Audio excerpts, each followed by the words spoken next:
So one of the, I think, big questions that folks have when they're thinking about bankruptcy and looking at all the options is they want to know, well, how is bankruptcy going to affect my assets, my property?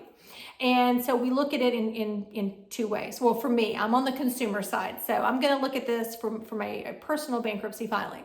So when you file bankruptcy, you have to provide a list of your assets. And anything your name is on. So even if your brother drives the car, it's in your name, it is your car, it is your asset, it needs to be listed. If mama puts your name on the property because she's getting older and she just wants to make sure there's no issues, blah, blah, blah, that's great and all, but now you are a 50% owner of that property. Your name is on it. So all of these things need to be disclosed. And so the way your assets can be affected in a bankruptcy, it can be pretty serious. So you need to understand what you're getting into before you decide to file bankruptcy. Because sometimes people, they choose to file bankruptcy and they're being garnished, they're being foreclosed, their car got repossessed, and they file bankruptcy and everything settles, everything is good. And then when it comes time, like, oh, they want to trade their car in or they want to do this, they get attitude because there's a process. And it's like, yeah, there is, because you're coming to the court saying, I'm having issues, I need you to help me.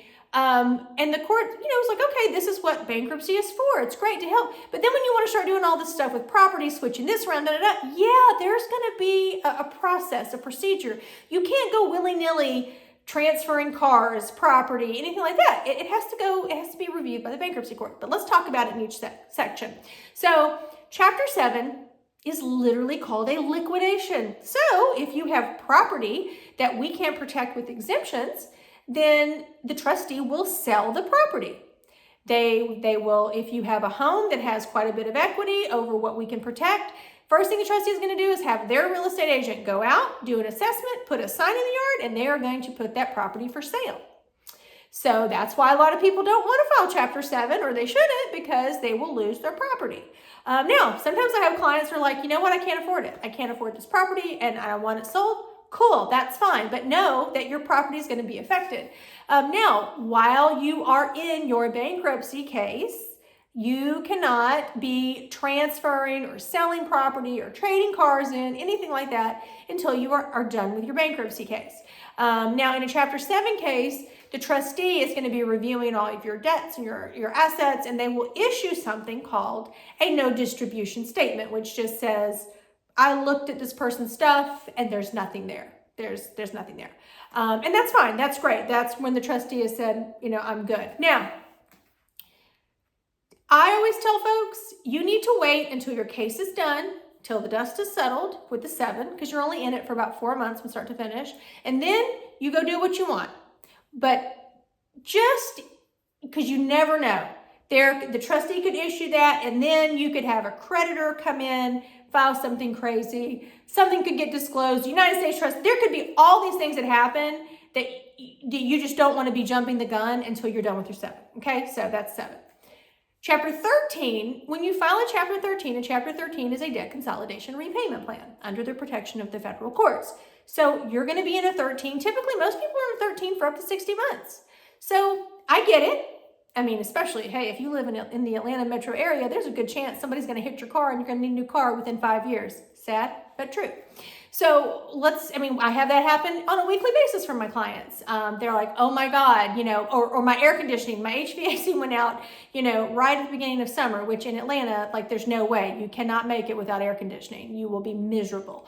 So they need to go out and get a new system. Okay, that's fine. We have to do a motion to get that approved.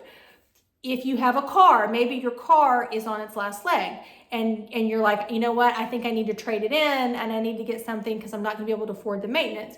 You can do that while you're in a bankruptcy, but this property is part of your estate. So if you're going to try to do something with it, you have to get the court's permission first. Now, it's a motion. We file it. You just have to tell us. So there are all these steps in place. There's procedures to do all of this, but you have to understand, if you're filing bankruptcy to get protection from your creditors, you have to also understand you can't just go out and start liquidating assets. think of it like Big Brother is watching everything, and you have to ask permission before you are liquidating, transferring, doing anything with assets. And that is just the way it is. That's the law, and you have to abide by that. And the trustees are very good when, at least where I practice, they make these announcements as you're hearing. They tell everybody, don't do this, make sure you talk to your attorney. And every year, you'll get that phone call. Yeah, well, I had to sell this and sell that. And you go look, and you're like, yep, you didn't get permission, didn't tell us.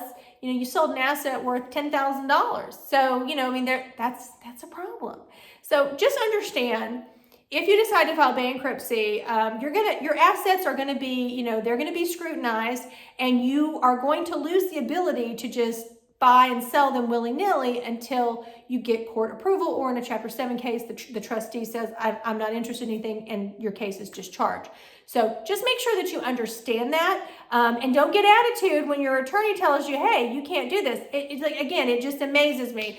For us, this is all in our attorney-client agreement. This is all disclosed to our folks. Now, you have to read it, and I can't hold your head and make you read it, but it's in there because, it's kind of common sense. If you're filing bankruptcy, you can't just liquidate things without the court's permission. So your assets, yes, this is how they will be affected when you file bankruptcy, because the court will have to get involved if you're trying to transfer ownership, anything like that, while you're in a case. If you have any questions about bankruptcy, my information is in the description below, and I'm always happy to answer questions.